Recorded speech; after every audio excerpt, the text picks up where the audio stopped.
Good evening and welcome to Doordarshan Kendra Kohima. I am Kedukho Tapi with the news. First, the headlines. Nagaland Chief Minister Dr. Nipurio urges citizens for timely registration of births and deaths.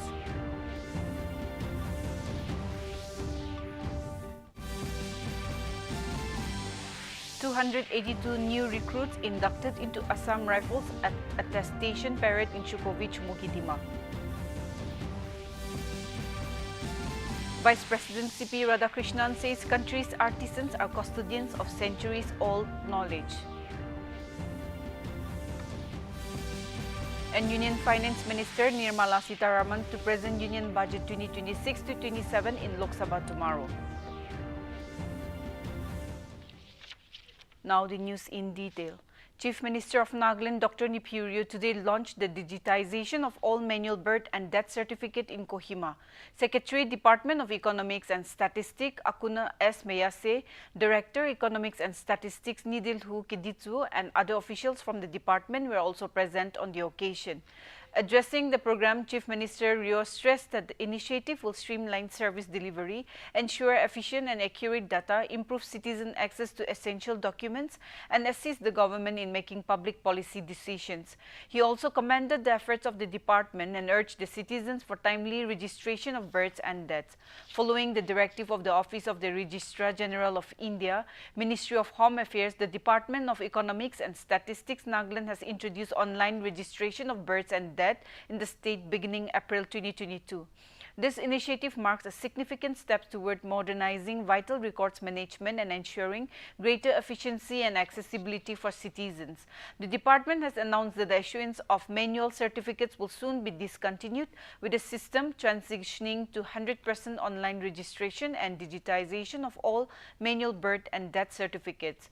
The department has asked the general public to access the facility provided through the Office of the Registrar General of India portal to help build a comprehensive and secure database of vital records for the state.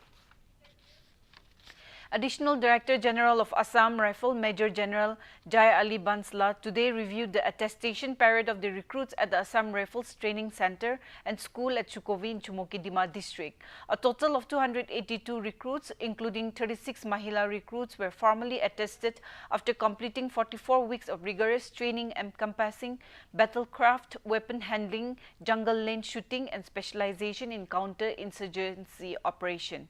The parade, marked by precision and synchronization, has led by Captain Anjali Kirola. Addressing the recruits, Major General Bansla highlighted the rich legacy of Assam Rifles as the country's oldest paramilitary forces and underscored its diverse roles in safeguarding national security. He noted that since 2015, Assam Rifle has inducted women in all frontline duties, with women personnel proving their mettle not only in the Northeast but also in Jammu and Kashmir and during United Nations mission abroad. Calling upon the newly attested riflemen and riflewomen to serve the nation with sincerity and professionalism, Major General Bansla also urged them to keep pace with evolving technology. The recruits will also be posted to their respective units for frontline duties across the country. आगे parade की कमान संभाल रहे हैं parade commander recruit DD विकास मंडल। इसी के पीछे है number 1 platoon, जिसका नेतृत्व कर रहे हैं निकी Chaudhary.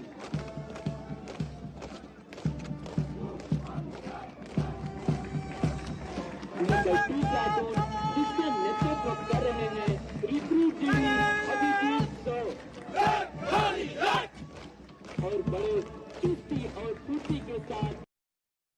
Vice President C.P. Radhakrishnan today inaugurated the 39th Surajkan International Craft Mela 2026 at Surajkan in Faridabad, Haryana. Mr. Radhakrishnan also launched the Mela Sati app during the event. Speaking on the occasion, Mr. Radhakrishnan said the country's artisans are the custodians of the centuries-old knowledge, and empowering them is essential to build a strong, inclusive and sustainable economy. He said under the visionary leadership of Prime Minister Narendra Modi, India's cultural heritage and traditional handicraft sector have been placed at the heart of the national renaissance. The Vice President added that the initiatives like Pradhan Mantri Vishwakarma Kaushal Samman Yojana are providing end-to-end support, skill development and economic empowerment to artisans. This year, the central theme of the fair is local to global, which means giving the traditional art of local artisans recognition of an international platform. Uttar Pradesh and Meghalaya are the theme state of this year's fair to cherish the visitors. This time, Egypt will participate as the partner nation in the fair.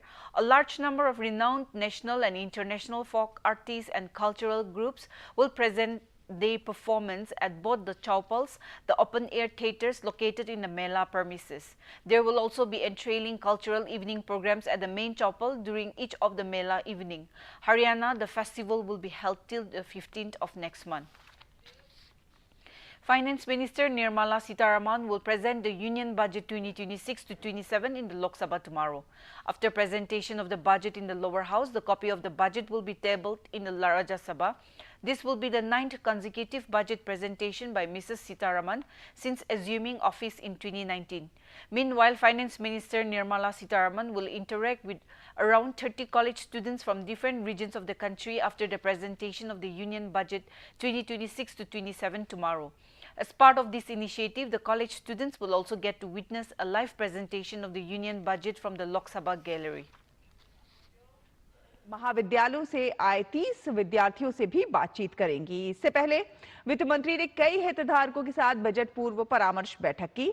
इसमें अर्थशास्त्री, व्यापार संघ, शिक्षा और स्वास्थ्य क्षेत्र, लघु और मध्यम उद्यम, व्यापार तथा सेवा क्षेत्र, उद्योग, वित्तीय क्षेत्र और पूंजी बाजार के विशेषज्ञ और प्रतिनिधि शामिल थे। कृषि मंत्री शिवराज सिंह ने भी कृषि और ग्रामीण विकास से जुड़े विभिन्न पहलुओं पर बजट पूर्व परामर्श किया और वित्त मंत्री को सुझावों की संकलित रिपोर्ट सौंपी। इस दौरान युवाओं सहित नागरिकों के सुझाव भी आमंत्रित किए गए हैं, जो इस बजट में देखने को मिलेंगे। Take a short break. QR code scan करो, 5000 का कैशबैक पाओ। वाह, दिल बन गया। UPI पिन एंटरिंग सिर्फ पैसे भेजने के लिए है। RBI कहता है जानकार बनिए, सतर्क रहिए। QR कोड स्कैन करो, 5000 का कैशबैक पाओ। वाह, दिल बन गया। UPI पिन एंटरिंग सिर्फ पैसे भेजने के लिए है। RBI कहता है जानकार बनिए, सतर्क रहिए। Welcome back. The government has made a 2-year central experience mandatory for Indian police service officers at the rank of Superintendent of Police and Deputy Inspector General to be eligible for posting as Inspector General of Police with the Union government. The Union Home Ministry has written a letter to all the Chief Secretaries of the state governments in this regard. The ministry said that this directive will be applicable to the IPS officers from the 2011 batch onwards. Centre has launched the survey module and the WAF property lease module on the AMET portal to make the management of the WAF property transparent, people-friendly and accountable. The Minority Affairs Ministry and the survey module provided a comprehensive digital framework for capturing, managing and updating information related to the survey of WAF properties on the portal.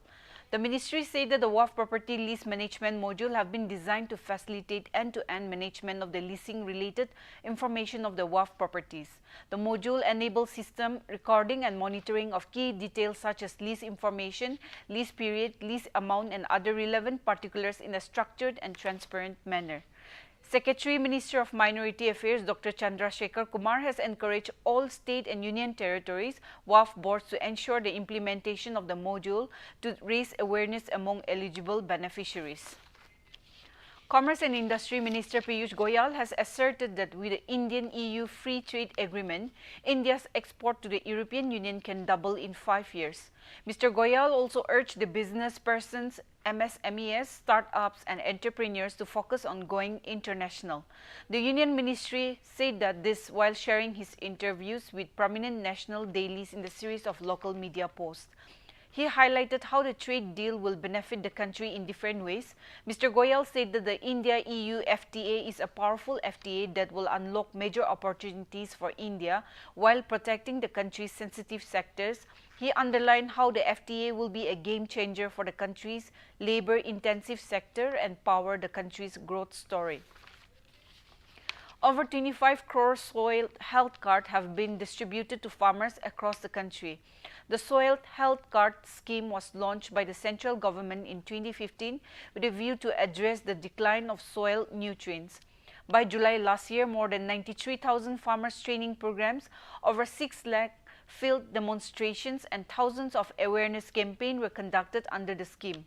The government said that it reflects the scale and outreach of the scheme in promoting balanced nutrient management. The Soil Health Card is issued every 2 years and provides farmers with a comprehensive understanding of the nutrient status and the physico-chemical condition of their soil. It also offers crop-specific recommendation on the appropriate use of chemical fertilizers, biofertilizers, organic inputs and soil treatment to support informed decision-making and long-term soil health management. And in sports news, India will take on New Zealand in the 5th and final T20 International at Tiruvananthapuram this evening. The match will begin at 7 p.m. India Standard Time. The man in blue suffered a 50-run defeat against the visitors in the 4th T20 at Visakhapatnam on Wednesday. Despite the loss, India continued to hold an unassailable 3-1 lead in the 5-match series. And out of form wicketkeeper batter Sanju Samson. Spinners have together taken 11 wickets across 4 matches, while Samson has scored just 40 runs. The Indian side would be keen to rectify the lacunas before the T20 World Cup early next month. On the other hand, New Zealand will enter the match high on confidence after their comprehensive win in the previous encounter. They would be eager to defeat India again. Both sides also get an opportunity to experiment with the squad ahead of the big tournament, figuring out their best playing 11 in the T20 World Cup in February. Look at the weather reports of the district headquarters of Nagaland. Kohima today recorded a maximum temperature of 21 degrees Celsius and a minimum temperature of 7 degrees Celsius, while Dimapur had a maximum temperature of 26 degrees Celsius and a minimum temperature of 12 degrees Celsius. Wokha experienced a maximum temperature of 22 degrees Celsius and a minimum temperature of 12 degrees Celsius. Mokokchung had a maximum temperature of 22 degrees Celsius and a minimum temperature of 8 degrees Celsius. Mon had a maximum temperature of 24 degrees Celsius and a minimum temperature of 12 degrees Celsius. Towards the east, Twinsang had a maximum temperature of 18 degrees Celsius and a minimum temperature of 5 degrees Celsius. Zinabuto had a maximum temperature of 19 degrees Celsius and a minimum temperature of 6 degrees Celsius. Pek had a maximum temperature of 19 degrees Celsius and a minimum temperature of 6 degrees Celsius. That's all for the weather report. To end the news, here's the recap of the main points. Nagaland Chief Minister Nipurio urges citizens for timely registration of births and deaths.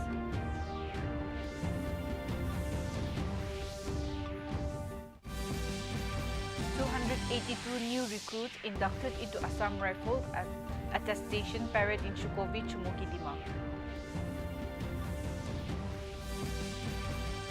Vice President C.P. Radhakrishnan says country's artisans are custodian of centuries-old knowledge. And Union Finance Minister Nirmala Sitharaman to present Union Budget 2026 to 27 in Lok Sabha tomorrow. With this, we have come to the end of this evening bulletin. Thank you for watching. Good night.